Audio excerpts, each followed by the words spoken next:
സ്നേഹമുള്ള കേശവ സുഹൃത്തുക്കളെ, എല്ലാവർക്കും ഈശോമിശിഹായ്ക്ക് സ്തുതിയായിരിക്കട്ടെ. നിങ്ങളെല്ലാവരും ഒരുമിച്ച് കണ്ടതിൽ എനിക്ക് അതിയായ സന്തോഷമുണ്ട്. മലബാറിലെ തുടക്കം കുറിച്ച് ഇപ്പോൾ ലോകമാകെ പന്തലിച്ചേക്കുന്ന വലിയൊരു ആത്മീയ മുന്നേറ്റത്തിന്റെ സ്ഥാപകനാണ് മോൺസ്റ്റർ CJ വർക്കിച്ചൻ. CJ വർക്കിച്ചന്റെ ജീവിതം അനുസ്മരിക്കാനാണ് നമ്മളെല്ലാവരും ഒന്നിച്ചു കൂടിയിരിക്കുന്നത്. എനിക്ക് അതിയായ സന്തോഷമുണ്ട് നിങ്ങൾ ഈ ഒരു അനുസ്മരണ സമ്മേളനം സംഘടിപ്പിച്ചതിൽ. കാരണം എൻ്റെ പൗരോഹിത്യ ജീവിതത്തിൽ എന്നെ ഏറ്റവും അധികം സ്വാധീനിച്ചിട്ടുള്ള ഒരു മഹത് വ്യക്തിത്വമാണ് ബഹുമാനപ്പെട്ട CJ വർക്കിച്ചന്.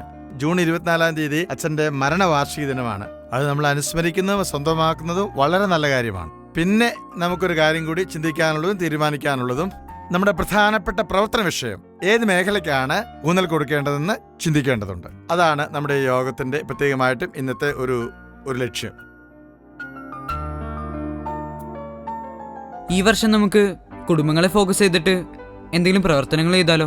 വല്ലപ്പോഴും ഒരു മീറ്റിംഗ് വിളിച്ചാൽ തന്നെ ആരും വരാറില്ല. ഇതിനും ആരും വരുമെന്ന് എനിക്ക് തോന്നുന്നില്ല. എല്ലാവരുടെ അഭിപ്രായം നോക്കിയിട്ട് ചെയ്യാം.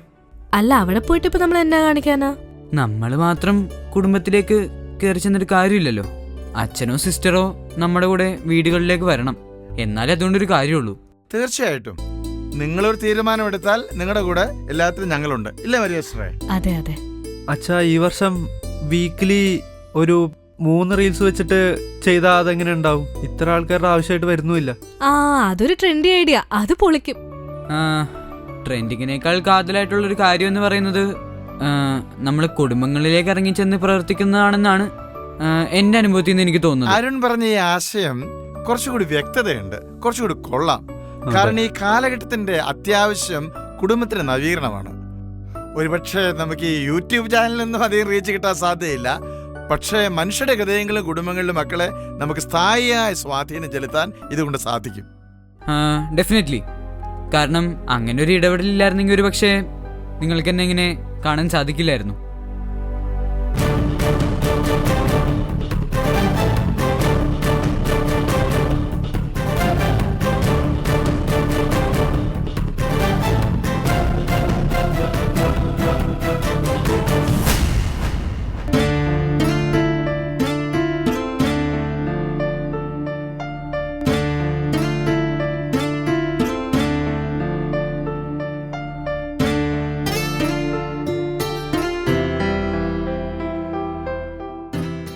അങ്ങനെ ഒരു 5-6 പ്രാവശ്യത്തെ ഇടപെടൽ മൂലമാണ് എന്നെ ഞാനാക്കി മാറ്റിയത്.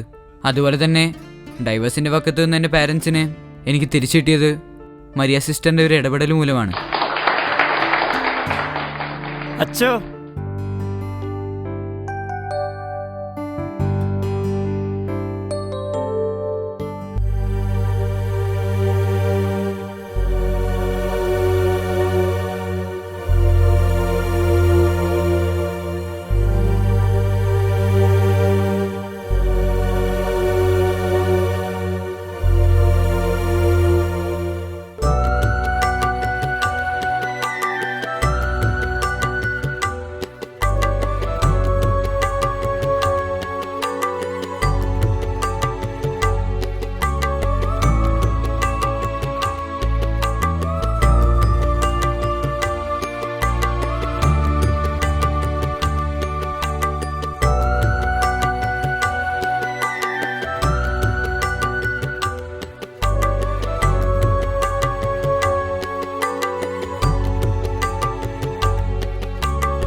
കുമാരേട്ടാ, വാ, നമസ്കാരം. കുറെ നാളായല്ലോ കണ്ടിട്ട്. ഇതെന്നാ കൂടും പുതിയൊക്കെ? ഇത് ഇച്ചിരി ചക്ക വെച്ച അച്ചു അയലൊക്കത്തെ വീട്ടുകാർ കൊണ്ടുവന്നാ. അപ്പൊ ഒരു പങ്ക് അച്ഛനും കൂടി ഇരിക്കട്ടെ എന്ന് വിചാരിച്ചു. ഒത്തിരി നന്ദി കേട്ടോ, ഒത്തിരി നന്ദി. എനിക്ക് ഒരുപാട് സന്തോഷമുണ്ട് അച്ചു. അച്ഛൻ അന്ന് എന്റെ വീട്ടിൽ വന്നില്ലേ, അന്ന് ഞാൻ വല്ലാത്തൊരു വിഷമത്തിലൂടെ കടന്നു പോവുകയായിരുന്നു. പറഞ്ഞറിയിക്കാൻ വയ്യാത്ത സന്തോഷമാണ് അച്ചു. വലിയൊരാശ്വാസമായി. എന്നാ പിന്നെ നിങ്ങളുടെ പരിപാടിയൊക്കെ നടക്കട്ടെ. ഞാൻ പോവും അച്ചു, പിന്നെ വരാം. അച്ചോ, പിന്നെ ഈ പിള്ളേരൊക്കെ കൂട്ടി അച്ഛന് സമയം കിട്ടുമ്പോ ഇനി എൻ്റെ വീട്ടിൽ വരണം. അല്ലെങ്കിൽ ഓരോന്നൊക്കെ ആലോചിച്ച് വല്ലാണ്ടങ്ങ് വിഷമിച്ചു പോവച്ചു.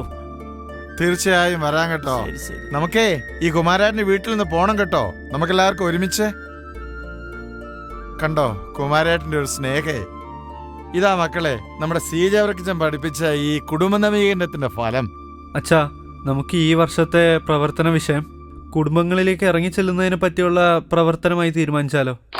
സത്യം പറഞ്ഞ ഞാൻ ഈ കുടുംബത്തിലേക്ക് ഇറങ്ങി പ്രവർത്തിച്ച് നവീകരണത്തില് ശ്രദ്ധ കേന്ദ്രീകരിക്കണമെന്ന് ചിന്തിച്ചു തുടങ്ങിയത് തന്നെ ബഹുമാനപ്പെട്ട വർക്കിച്ചന്റെ ക്ലാസ് കൊളത്തൂരിൽ കൂടിയതിനു ശേഷമാണ്.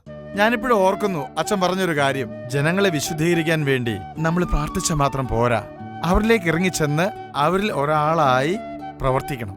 എനിക്ക് തോന്നുന്നത് ഈ സിസ്റ്റേഴ്സിന് മാത്രം സമർപ്പിതർ കൂടുതലായി ഈ ജനങ്ങളുടെ നീറുന്ന പ്രശ്നങ്ങള് അവർ അനുഭവിക്കുന്നത് പോലെ മനസ്സിലാക്കി അവർക്ക് സൗഖ്യം പകരാൻ സാധിക്കുകയുള്ളൂ എന്നതിന്റെ വെളിച്ചത്തിലായിരിക്കണം ഈ MSMI സന്യാസ സമൂഹം തന്നെ അച്ഛൻ സ്ഥാപിച്ചത്.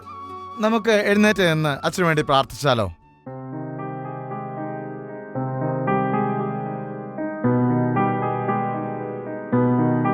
എന്നാ ഇന്ന് നമുക്ക് നമ്മുടെ പരിപാടി സമാപിപ്പിച്ചാലോ?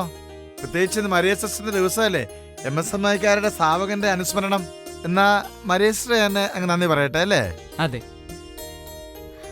സ്നേഹമുള്ള വികാരിയച്ച, മറ്റ് എക്സിക്യൂട്ടീവ് അംഗങ്ങളെ, അക്ഷരാർത്ഥത്തിൽ ആത്മസന്തോഷം എന്നൊക്കെ പറയാറില്ലേ, അത് ഈ നിമിഷത്തിൽ ഞാൻ അനുഭവിക്കുകയാണ്. ഒരു ഇടവക മുഴുവൻ ഒരു മഠമായി കരുതണമെന്ന് പഠിപ്പിച്ച ഒരപ്പന്റെ മക്കളിൽ ഒരാളാണ് ഞാൻ. മനുഷ്യരുടെ അടഞ്ഞ ഹൃദയങ്ങളെ തുറന്ന് നമുക്കതിലേക്ക് കയറാൻ സാധിക്കണമെങ്കിൽ നമ്മളെല്ലാവരും വീടുകളിലേക്ക് കയറി ചെല്ലണം. വർക്കിയച്ചന്റെ ഓർമ്മപ്പെടുത്തലാണിത്. നമ്മൾ ഈ വർഷം അതിനുവേണ്ടി മാറ്റിവെച്ചിരിക്കുകയാണ്. അങ്ങനെ ഈ ഇടവകയിലെ ഓരോ അംഗവും നമുക്ക് സുപരിചിതരായിരിക്കട്ടെ.